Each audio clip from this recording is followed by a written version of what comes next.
मेरे YouTube channel math solution में आपका स्वागत है। यदि आपने अभी तक चैनल को सब्सक्राइब नहीं किया है तो प्लीज़ चैनल को सब्सक्राइब कर बेल आइकन का बटन जरूर प्रेस कर लें, जिससे कि गणित के किसी भी प्रश्न पर बनने वाली वीडियो अपलोड होते ही नोटिफिकेशन के द्वारा आप तक शीघ्र पहुंच जाए।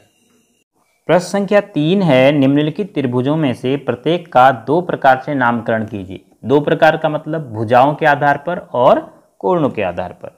और कोणों की माप दे नहीं रखी है, आपने कोणों का फैलाव देख के कोणों का प्रसार कितना है उनको देखना है, उसके आधार पर कोणों के आधार पर नामकरण करना है। तो सबसे पहले त्रिभुज में हम देख रहे हैं, तीन भुजाओं में से दो भुजाओं की लंबाई बराबर है और तीनों कोणों का आकार देखिए न्यून कोण जैसा है। तो इसका दो नाम हो जाएंगे, एक तो ये हो गया समद्विबाहु त्रिभुज, एक तो हो गया इसका नाम समद्विबाहु त्रिभुज और दूसरा हो गया इसका नाम न्यून कोण त्रिभुज। तो ये हो गया समद्विबाहु न्यून कोण त्रिभुज। जैसे दूसरे भाग में 17 सेंटीमीटर, 15 सेंटीमीटर, 8 सेंटीमीटर, तीनों भुजाएं अलग अलग। तो इसके आधार पर आपने इसका नाम क्या कहना होगा, विषमबाहु त्रिभुज।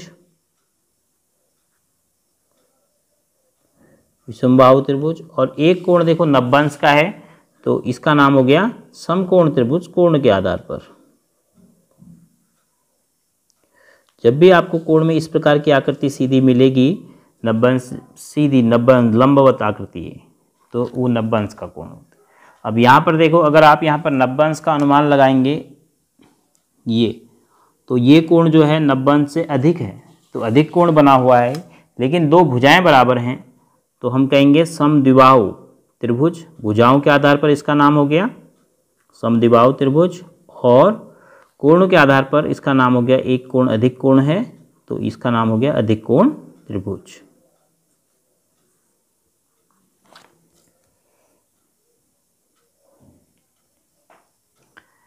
इसमें दो भुजाएं बराबर लंबाई की हैं और एक कोण 90 अंश का है, तो बराबर लंबाई की भुजाओं के आधार पर त्रिभुज का नाम हो गया समद्विबाहु त्रिभुज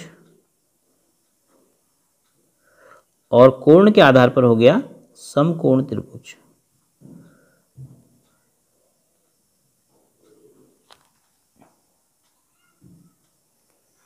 इस त्रिभुज में तीनों भुजाओं की लंबाई आपको बराबर मिल रही है और कोण की स्थिति देखिए, कोणों का आप आकार देखिए। अगर तीनों भुजाओं की लंबाई बराबर हो जाएगी तो कोण का आकार न्यून कोण है, तो इसका नाम हो गया समबाहु त्रिभुज। भुजाओं के आधार पर और तीनों कोण न्यून कोण हैं, न्यून कोण त्रिभुज।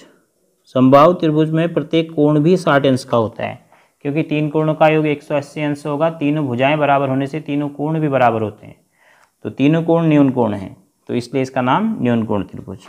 अब इसमें देखो, ये कोण आपको 90 अंश से अधिक दिखेगा। इस प्रकार से आप देख सकते हैं, ये 90 अंश का मैंने इस भुजा के साथ पटरी की सहायता से 90 अंश का कोण बनाया है, तो ये थोड़ा सा ज़्यादा है, तो अधिक कोण त्रिभुज हो गया कोणों के आधार पर। और भुजाओं के आधार पर तीन की तीन भुजाएं अलग हैं, तो क्या हो गया है विषमबाहु, विषमबाहु त्रिभुज और कोणों के आधार पर इसका नाम हो गया अधिक कोण त्रिभुज।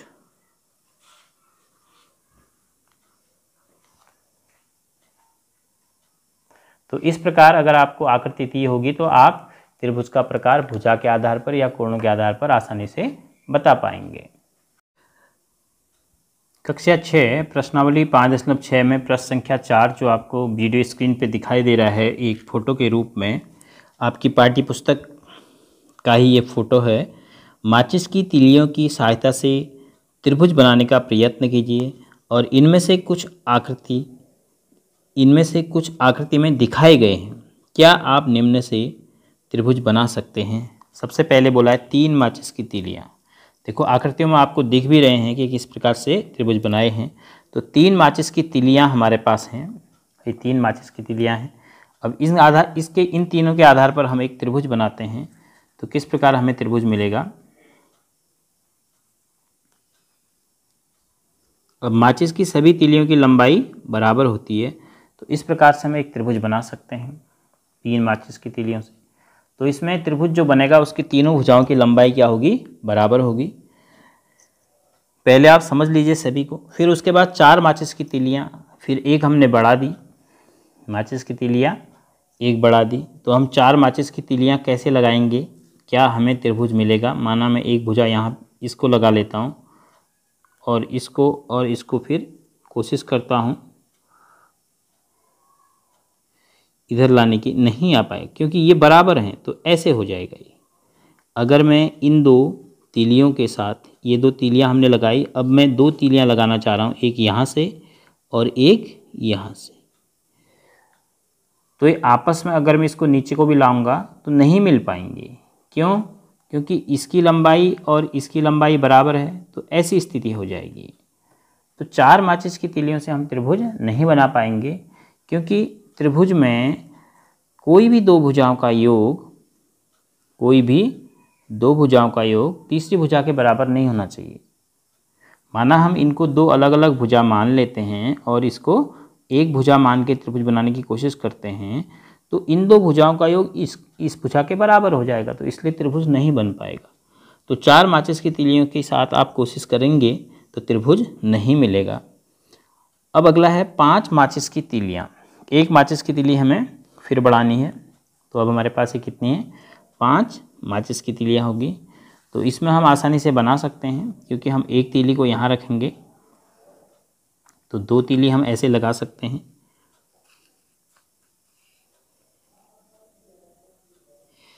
और फिर कोण को घटा बढ़ा के हम और ऊपर को ले जाते हैं ये, तो आसानी। अब हम इस कोण को क्या कर लेंगे, बड़ा कर लेंगे। जैसे हमारे वहाँ पर इसको और इधर फैला देंगे, तो फिर इसके लिए जगह मिल जाएगी और इसके लिए भी यहाँ से जगह मिल जाएगी। तो इस प्रकार से त्रिभुज बन जाएगा। कितनी तीलियों के साथ, 5 तीलियों के साथ बन जाएगा। तो 5 तीलियों के साथ जो त्रिभुज बनेगा आपके पास, उसमें देखो 2 भुजाओं की, यहाँ से लेकर यहाँ तक की और यहाँ से लेकर यहाँ तक की लंबाई बराबर है। तो ये त्रिभुज भी आपका कैसा बनेगा, समद्विबाहु, क्योंकि इसमें एक भुजा ए और एक भुजा ए बराबर होगी। तो इसलिए हम इस त्रिभुज का नाम दे सकते हैं, क्योंकि त्रिभुज के प्रकार का नाम भी बताना है। अब हमें माचिस की तीलियों की लंबाई पता है, सभी तीलियों की लंबाई बराबर है, तो हम ये देख पा रहे हैं कि यहाँ से यहाँ तक 2 तीलियाँ लगी हैं और यहाँ से यहाँ भी 2 तीलियाँ लगी हैं, तो लंबाई 2 भुजाओं की बराबर हो जाएगी। अब इसी प्रकार 6 तीलियाँ, अब हमने 6 लेनी है, तो हम फिर से इसको अगर थोड़ा सा एक तीली और जोड़ दें इसमें और यहाँ पर कोण का मान बढ़ा दें, तो 6 तीलियों से हम फिर से एक समबाहु त्रिभुज जैसा बना सकते हैं, ये इस प्रकार से। अब इसको समबाहु क्यों कहा है, क्योंकि देखो प्रत्येक भुजा में, त्रिभुज की प्रत्येक भुजा में 2 तीलियां लगी हैं यहाँ पे, 1 2 1 2 1 2। तो हमें ध्यान रखना है, हमने जब 3 तीलियों से बनाया तो हमें समबाहु मिला। देखो 3 तीलियों से ये हमें समबाहु त्रिभुज मिला। बाकी नीचे की तीलियों को आप मत सोचिए, 3 तीलियों से आपको समबाहु मिला। इसको हमने हटाया, 6 तीलियों से बनाया तो भी हमें समबाहु मिला, और इसमें से एक हटा दिया हमने, तो फिर इनको क्लोज करना पड़ेगा ये, तब भी हमें क्या मिला, समद्विबाहु त्रिभुज मिल गया। तो भुजाएं बराबर हो। तो अब प्रश्न जो पूछा है उसका आप उत्तर किस प्रकार देंगे। एक्टिविटी आपने की, तो प्रश्न संख्या 4 में जो ए भाग है, 3 माचिस की तीलियाँ, तो कैसा त्रिभुज बन रहा है, तो 3 माचिस की तीलियों से समबाहु त्रिभुज बना। तो आप लिखेंगे समबाहु त्रिभुज। फिर उसके बाद बी भाग है, 4 माचिस की तीलियाँ, तो त्रिभुज की संभावना नहीं है, त्रिभुज की संभावना नहीं है। अब उसने कहा है कि यदि नहीं बन पा रहा है तो सोचिए आप, तो त्रिभुज की संभावना नहीं है क्यों लिख रहे हैं आप, क्योंकि 2 भुजाओं का योग तीसरी भुजा के बराबर हो जा रहा है उस स्थिति में। तो उसके बाद सी भाग है, 5 माचिस की तीलियाँ आपने बनाने की कोशिश की थी, 5 माचिस की तीलियों से एक नीचे लगाया था, 2 2 ऊपर, तो समद्विबाहु त्रिभुज मिला था। तो इस त्रिभुज का नाम आप क्या कहेंगे, समद्विबाहु त्रिभुज। और डी में 6 माचिस की तीलियां, इससे आपका बना समबाहु त्रिभुज। अब आप अपनी ई लर्निंग मैथ्स की कॉपी में फेविकॉल और माचिस की तीलियों की सहायता से जब आप फेविकॉल यूज करेंगे तो आसानी से दिखा पाएंगे। जैसे देखिए मैं थोड़ा सा फेविकॉल यूज कर रहा हूँ, इसमें आप फेविकॉल लगाएंगे तीली में, और ई लर्निंग जो मैथ्स की कॉपी में है उसमें आप बना के रख भी सकते हैं। ये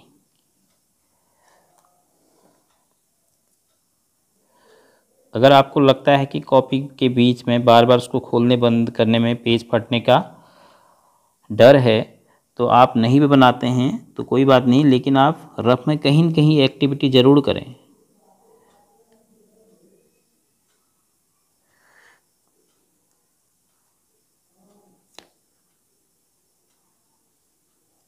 क्योंकि फेविकॉल से माचिस की तीली को पेपर पर आप आसानी से चिपका सकते हैं। जिस प्रकार आपके सामने 3 माचिस की तीलियों से त्रिभुज बनाया गया है।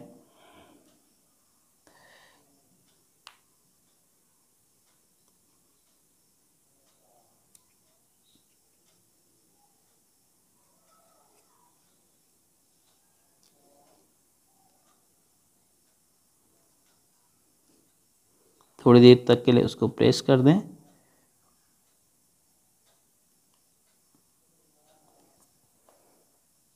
इस प्रकार ये चिपका हुआ रहेगा अगर आप इस पर फेविकॉल लगा लेंगे। तो इसी प्रकार 5 माचिस की तीलियों से और 6 माचिस की तीलियों से आप एक ऐसा आकृति बना सकते हैं। अगर आप ई लर्निंग मैथ्स की फेयर कॉपी में नहीं बनाते हैं तो रफ में इस एक्टिविटी को ज़रूर करें।